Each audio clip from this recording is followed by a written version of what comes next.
Welcome to the Coffee Talk with P3 podcast, where we highlight local and regional nonprofits in the Southern California community. Let's listen in to today's guest on the Coffee Talk with P3 podcast.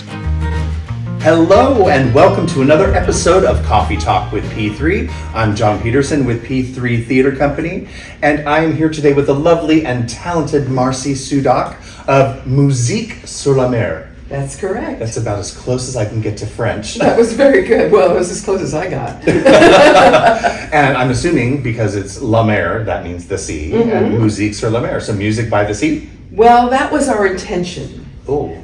And I have been corrected many times. Musique Sur La Mer actually means music underwater, which is perfect for a nonprofit. Or if you're Ariel. That's true. However, I've only been corrected in the U.S. When we were in France, it was, Musique Sur La Mer transcends all continents, connected by the oceans. I go, that's exactly what we meant. There you go. Yeah, perfect. Wow.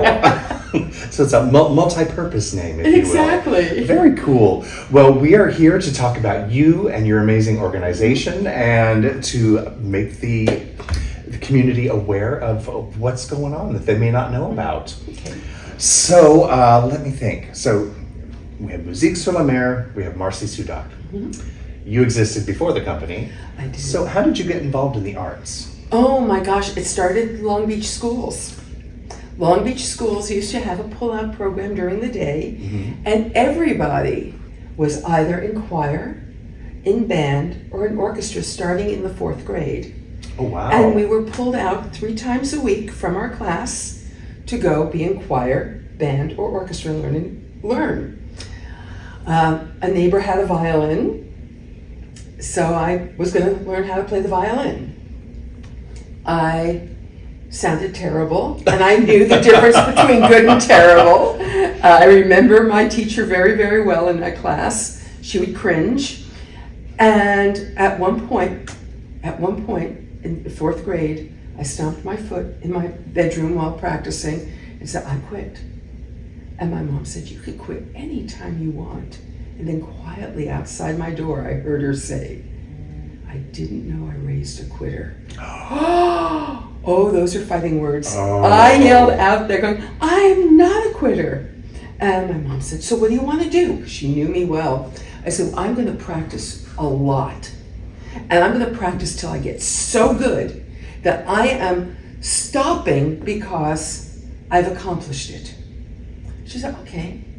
Well, eventually Mary Had a Little Lamb actually sounded like that, and the stars did twinkle and twinkle, twinkle, twinkle, little star.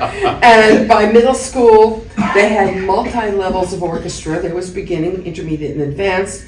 And my competitive spirit said, well, we're going to be in advanced. So I practiced even harder, became concertmaster, and then moved on to high school, and then got into all district orchestra and all Southern and all California. And at the same time, I was the reluctant musician. And going to college, I said, I'm going into medicine. But I kept taking more and more music classes. And the next thing you know, I am a performance major. I started at Long Beach City College, on to Cal State Long Beach. I'm a Long Beach girl. And I became a musician, and I love it. I'm a violinist, and I also teach violin, and I also coach violin in the schools. And then Musique Sur La Mer became an opportunity 25 years ago. I'll tell you. 25 years, you guys. This is our 25th anniversary. Wow, yeah. Wow. Before we get into that, so they don't have programming like that anymore. No. What you became involved in and what kind of developed as your livelihood, your passion. And that's such a shame that they don't have those arts programs. Well, they do have the arts programs, but they are not what they were. Mm-hmm. And when I started this 25 years ago, it was because I saw the dwindling in the programs. So to become a member of this fledgling group, you either had to be in a school music program, or if your school didn't have it, parents had to become advocates for music in the schools and for all the arts programs. And consequently, now every school in Long Beach and every school in Orange County has a music program. Oh, wow. And they are thriving now. That's great. It's very exciting. So it's making a comeback. It is not only making a comeback, but it's flourishing. That's great. I love that. And we still require all of our students to be in their school music program. I love it. I love it. Incidentally, like you started college saying you were going into medicine, I was going to be in the FBI. Oh, good. So I started as a criminology major and ended up a music major. What's your instrument? Or voice? Well, voice. Voice. Yeah, I went to a performing arts high school and was in because our church organist taught me organ. And then I switched to the piano, and then I got into a performing arts high school through piano. And it wasn't until my senior year that I started singing. That's wonderful. Yeah, That's so wonderful. I was a late bloomer. So if I had had those opportunities in my youth, it would have made a huge difference. Well, Long Beach has always been noted for their intense commitment to the arts. Mm-hmm. And about 25, almost 30 years ago, things changed. And that was because of funding and making sure that everybody could have an equal shot. Yeah. And so things modified. But we, with Musique Sur La Mer, our emphasis is on high quality music education and excellence. Striving for excellence and finding that spark inside each individual that will enable them to find their path. Wow. So how did you come from being, and it is maestro, correct? I think I read on when I was doing some research, which I love. It's better than doctor. Yeah. Absolutely. I'll go with hey you. I'm fine with that. I've been called worse. So where did the concept for an organization like Musique Sur La Mer come from? Oh, this was interesting. This was not something I had intended. But let's see, now it was 28 years ago. I was in a tragic bowling accident. Bowling? Actually, non-bowling accident. I had just performed, it was an Easter morning, and I had performed Vaughan Williams' piece that was very difficult. And every time I perform, I always beat myself up. You know, I should have done this, I could have done this better, next time I'll do this.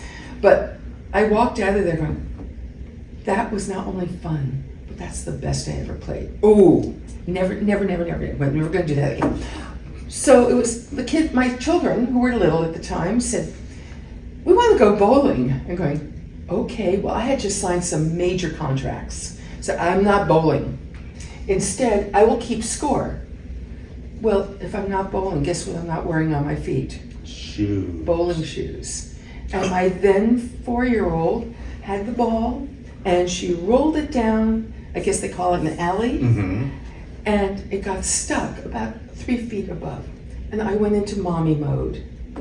And I went running out there, I'm gonna get that ball, not thinking, A, I'm not wearing shoes, bowling shoes, and B, nobody steps on the alley, it's oiled. Right. And I did a 360 and landed on my arm. Oh. And as it would happen, in the lane next to us, the young man who was bowling, who was a child, threw his ball and it jumped over the lane and smashed into my arm. Oh my gosh. It was apparently very funny because everybody was and laughing. I'm holding my arm, realizing I'm holding my arm but my hand's down here. Ooh. And fortunately the people we were with, he was a chief of staff at a major hospital, and I said, I think my arm is broken. He said, get in the car. We get there, they took an x-ray of my arm, and I said, just tell me it's a clean break, and in 8 weeks, everything's fine. He said, oh, no, why, what do you do? I go, I'm a concert violinist. When your x-ray technician starts to cry, you know you're in trouble. The next day I was in surgery, and I had pins in my arms to put the many thousands of little pieces that were there and the severed tendon pulled back into place. And I saw my career flash in front of me and thought, well, I've got a brilliant career as a rotisserie. Slap a chicken on either side of this arm and just kind of go like that. But I was determined to get back. So I worked my bow arm every day. I was going to be the queen of bowing technique. After a year of physical therapy for my arm, the therapist looks at me, she goes, "Congratulations, Mrs. Sudock. You can type." Guess what I said? Funny, I couldn't type before. And my daughter is a professional dancer and Pilates instructor, and I thought she can contort her body into positions that are not human. So I would heat up my arm, took a TheraBand, used my body and the door as a fulcrum until I could get my arm to turn into position again. After 2 years, I was back to playing. Wow. Well, at that 2-year point, I get a call from a colleague saying they're looking for a youth orchestra to perform in France. Do I have a youth orchestra? I said, yes. And invited all of my students and their parents and other friends' students to the house for coffee and cake and said, in 9 weeks, we're going to France. Who's in? And I looked around going, none of these kids had played for maybe more than a year. Oh my gosh. But they were adorable. Uh-huh. And they worked really hard, and we had our concerts in France, including the first concert of the millennium at the Royal Cathedral in Monaco. Oh, wow. And something magical happened. They went from being cute, adorable kids with instruments to musicians, committed, realizing that they had the potential for excellence, realizing that they can have an impact. Mm. Well, one thing led to another, and we became a nonprofit through another nonprofit because we couldn't afford to become our own. Sure. And after about 10 years under the auspices of another nonprofit, we mutually agreed it was time to move on because ours had grown so much. It was overshadowing other programs, and it was time to part ways. Mm-hmm. We became our own nonprofit, and it has grown ever since. And it has gone from being one orchestra to 5 levels of orchestra. From being something that was specifically to enrich the lives of children and to increase enrollment in the music programs in schools to being something that has become a charitable organization in and of itself, where all of our concerts benefit somebody else. Oh my gosh. So we have raised over 10,000 pounds of food for local food banks because we'll have a concert where we're collecting food. We have thousands of coats for the homeless because we had a concert that it'll cost you a coat to come in. A Japanese coat. We raised thousands of pairs of socks for the homeless. We have sponsored sea animals in the Southern California Mammal Center that will sponsor, because we did one for that, and we did a concert to save the oceans and beach cleanup. We have, when we travel, because we travel biannually, we do the same thing for the world, and the impression that they have on Americans is that we are giving, we are generous, we are caring, and that music has no borders. It's an international language. So we did a reforestation project in Central America where we had planted over 200 trees for a reforestation project through our concerts. We have sponsored schools for the deaf in both Australia and in the US and in Costa Rica, where we played concerts for children who were profoundly deaf, no hearing, but they hung on to the instruments and felt music by vibration. And the joy, mm-hmm. both for the receiver and for the giver, was palpable. We have given instruments to impoverished areas, economically disadvantaged areas, I should say, where kids couldn't afford to be in music. And we've given lessons to kids who can't afford to take lessons, but deserve the same chance to excel and to experience this joy. We have sponsored kids with multiple varying abilities. I know they call them disabilities, but it's varying abilities. I like that. And sponsored them to go to camp through a concert. when we were in London for the wedding of Prince William and Catherine Middleton, we were the American concert in tribute to that for that wedding. Oh my gosh! It was amazing. We played at the Royal College of Music in London, and we raised funds for the Soup Kitchen of London, raising enough funds. We don't collect the money. The other entities collect the money. We handle none of the money to feed the homeless in London for a year. Then we were invited back for the Queen's Diamond Jubilee for Queen Elizabeth II, where we raised funds through her charitable trust, through our concert, that sponsored children worldwide for medical assistance. We were just in London for the coronation of King Charles and Queen Camilla. And with that concert, one of King Charles's favorite charities is called Future Talent, that does what we do, but in London. Oh, wow. And so they were the beneficiaries of enough funds to sponsor their children for music education, scholastic education, and instruments. And that's the purpose of Musique Sur La Mer. So consequently, our students, they benefit with the music education, but they also realize the power and that they have to utilize the arts to the benefit of humanity. Absolutely. Because I look at this and I think, we may be remembered for our technological advances, but we're going to be treasured by what we have contributed to humanity through the arts. And the result is leadership, impact on the community for both the giver and the recipient, the listener and the performer. And it's been a complete joy. Wow. It's a hard thing to do, but you've left me pretty speechless.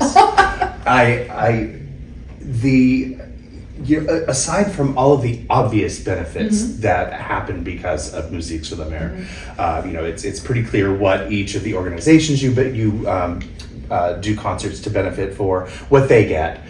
But let's go back to the power that these musicians feel, what they're able to bring, and what are the age ranges of the Our musicians? youngest thus far has been 7. And we say 7 to 18, but we have taken students as old as 24 if they're in college, and they need that extra support in there. And once they graduate high school, they become a life member. Oh, wow. So long as they're still playing, they're welcome to come back. And of course, they have to go through all the fingerprinting and everything as soon as they're 18. Protects us, protects them. And we also have a community string orchestra for adults who want a place to express all of that music as well. So, and we're going to be starting an early childhood education program to get young children involved. But where that impact increases is a lot of those students are coming back over these past 25 years to play in our season finale to celebrate our 25th anniversary. But one of our students who wanted to start playing violin but started with another organization and they wouldn't let him in because he signed up late. I said, no, I'm going to give you some private lessons so you can catch up. He now has his doctorate in violin and teaches at the university level. Another student who came to me in the 4th grade who played beautifully but could not read music at all. I looked at her and I said, you have the most beautiful bow arm. Let me teach you how to read so that you can do this, that you can be a literate violinist as well. She is now a pediatric neurosurgeon and a world-class violinist, multi-Grammy Award winner. Wow. One of our students who started off with us in our initial year, she was 6 and could play only open strings. So we wrote a part for her that was open strings so that she could be in the orchestra. Oh my gosh. She has soloed with the LA Phil and is a world-class violinist. So, but expanding beyond that, we have students who've become, one who became a doctor, who works with AIDS patients in Africa, and she plays the cello when she's on the ward. Oh my gosh. So it becomes a life skill and a lifestyle. Absolutely. Regardless of what career path they take. Absolutely. And getting to experience a program like this, an environment like this, really, at that age, where that's when you can mold them and make them who they will ultimately become as adults.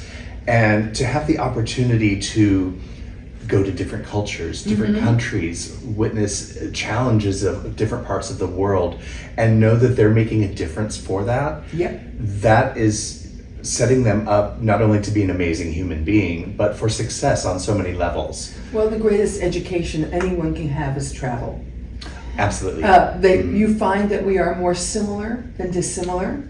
Everybody wants a roof over their head, food in their belly, their child safe, and to have that security. And they all want to express in some way their creativity. So to that end, we have performed at the Sydney Opera House 3 times. We are regular in Australia, New Zealand, where we are. Musique Sur La Mer is now a member of a Maori tribe because we helped fund a Maori tribe through our concert. Oh my gosh. And that was so much fun. Just a little side note on that. The marae is the meeting house for the Maoris. And it tells the history of the Great Canoe, of when they came to New Zealand. And it's sung. And they sing the history to you. Well, we were to sing, all of a sudden, they want us to sing our history. Well, these are instrumentalists. And they're teenagers, for the most part, when we travel. So we sang some patriotic songs, but I got them going. And then they wanted our leader to, they said, our chief, to tell the history of the U.S.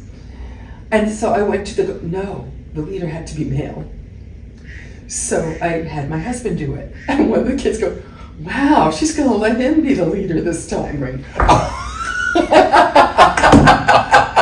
I said, take your moment, darling. But it was incredibly powerful. And their student body from the Marae did the haka, which is the greeting, and it used to be the war chant, but it was also a welcome and a celebratory. It was incredible. Wow. We have performed in Germany, Austria, Czech Republic, Costa Rica, France, England, Wales, and I'm probably forgetting, and all over the U.S. But most of our concerts are right here in Long Beach. And all because of a trip to Paris. And who knew? Who knew? It's been quite a journey. And it wasn't something that was intended to be more than a stopgap measure to get music back into the schools. And here we are 25 years later celebrating incredible success and an amazing impact. Amazing impact. I literally am still mostly speechless. I'm like, good, keep talking, because I've got... And one of the benefits, we help here in Long Beach specifically with the one warm coat, for the socks, for the food, but also for Miller Children's Hospital. We have performed concerts for the children who are in the hospital and their families. And one of the letters that we received from a parent was their child was long-term in the hospital. She said, this is the first normal day I have felt the whole time. My child was normal. My child was included. Her child actually held my hand the whole time I conducted, wanted to be by my side. We've also helped raise funds for Bucket List. You know what? Everybody knows about Make-A-Wish, where there are adults who are helping children have their wishes because they have a terminal illness. Right. Well, what about adults who are facing the end of life? Bucket List through Long Beach Memorial Hospital has this thing called Bucket List for people who are at the end of their life to meet their wishes. Maybe it's seeing the relatives that are on the East Coast who need to be flown out but they can't. Or maybe it's having a party or having their hair done, or whatever it is. And Musique Sur La Mer donates their time to perform for Bucket List, so that they've raised over $80,000, and it was an honor to be a part of that as well. So Long Beach is our home. Absolutely. But so is the world. Mm-hmm. And you're making a difference all over it, which is incredible. We try, and I love seeing these kids grow up realizing community service is not something you do, it's something you are. And it becomes part of their life. As a matter of fact, my CPA was a violinist in our orchestra. I love it. I love it. And still plays. One of our students who was a percussionist went ahead and is living in Central California and has sustainable farms that are specifically for feeding people who are food deprived. Wow.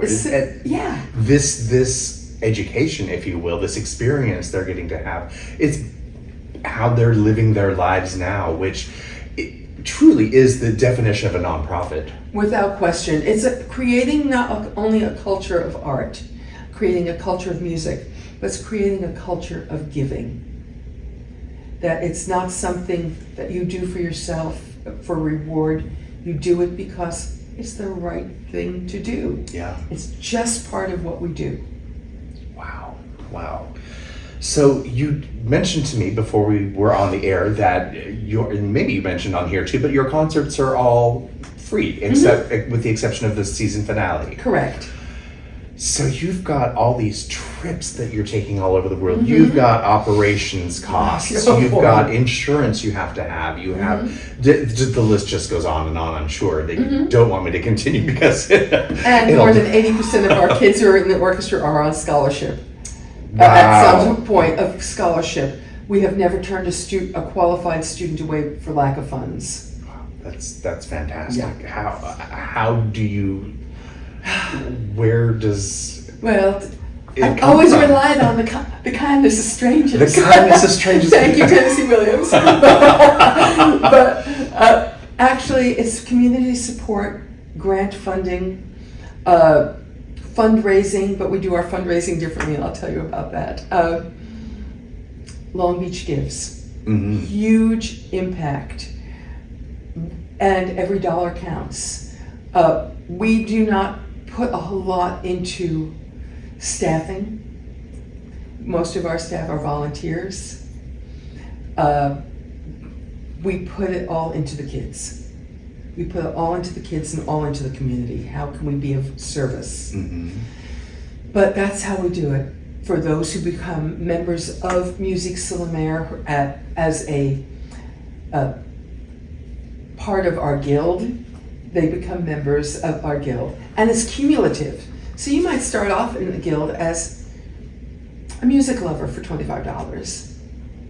But over the years, the giving continues, and we make that cumulative so that we can get people all up to that emerald and the sapphire and the ruby and the diamond level where they appear as big donors, because they are, because life is cumulative.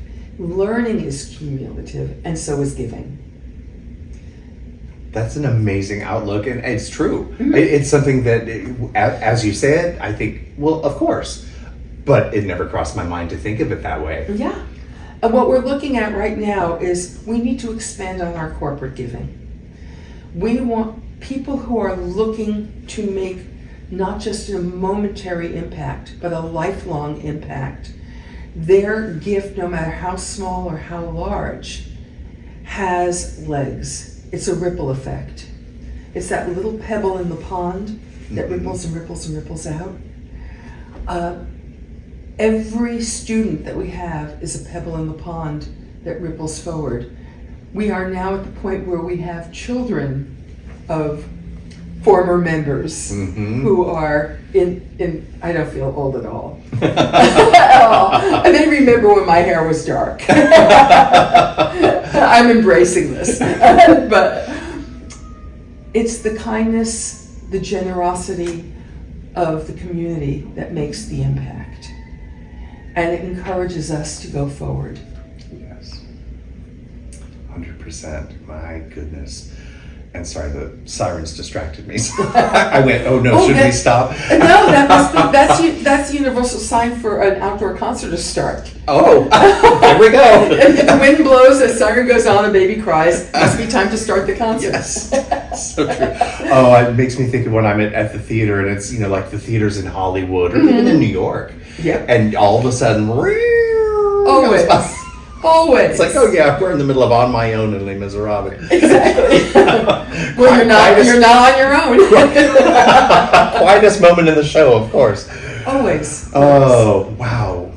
But that doesn't mean you have to wait to donate to Musique Sur La Mer until that date. If you are so inclined today, because this amazing story right here that she's given today is that if it's moved you to jump and get your wallet out and grab that credit card, how do they find out where to donate to you, or even find out more about your programs, and maybe even if they want to become involved or they've got children that want to participate? They can go to our website, www, of course, M as in Mary, S as in Sam, L as in Larry, M as in music, Orchestra. Take a second. MSLMYSO.org. And on there you'll learn about our various programs, including our Musique Sur La Mer Youth Symphony Orchestra, the Honors Chamber Orchestra, La Petite Musique Training Orchestra, the Offshore Winds, which I just love that, for our Winds program, and our newest program, the Long Beach Youth Mariachis, also known as Música de la Playa, which is so much fun, and our community string orchestra. All of that's on our website, as well as a place to give. That we have a place where you can give through PayPal, use a credit card, and become a member of Musique Sur La Mer as a community sponsor. And you don't even have to spell French to get to your website. That's what we went I with. love that. I know. That was the first thing I thought. Oh, thank goodness I don't have to learn how to spell French. Oh, please. We still laugh. We had just gotten so branded by the name. We didn't dare change it. MSLMorchestra.org. Correct. Is how you can get to the website there. Marcy, this has been an amazing interview. So wonderful to talk with you. You and your organization are both inspirations. Thank you so much for having me. Oh, of course, of course. Thank you so much, everybody, for tuning in, and we will catch you next time on Coffee Talk with P3. Ciao for now.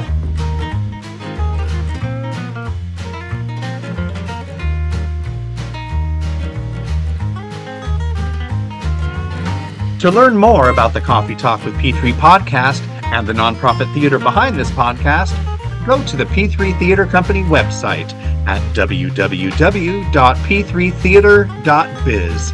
That's P3THEATRE.biz.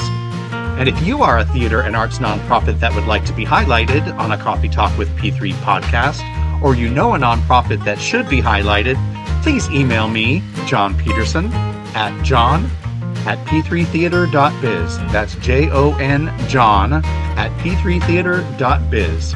We would love to start a conversation with you and your nonprofit. Looking forward to enjoying another coffee and discussion with you in the future.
To learn more about the Coffee Talk with P3 podcast and the nonprofit theater behind this podcast, go to the P3 Theater Company website at www.p3theater.biz. That's P3theatre.biz. And if you are a theater and arts nonprofit that would like to be highlighted on a Coffee Talk with P3 podcast, or you know a nonprofit that should be highlighted, please email me, John Peterson, at john@p3theater.biz. That's Jon John at p3theater.biz. We would love to start a conversation with you and your nonprofit. Looking forward to enjoying another coffee and discussion with you in the future.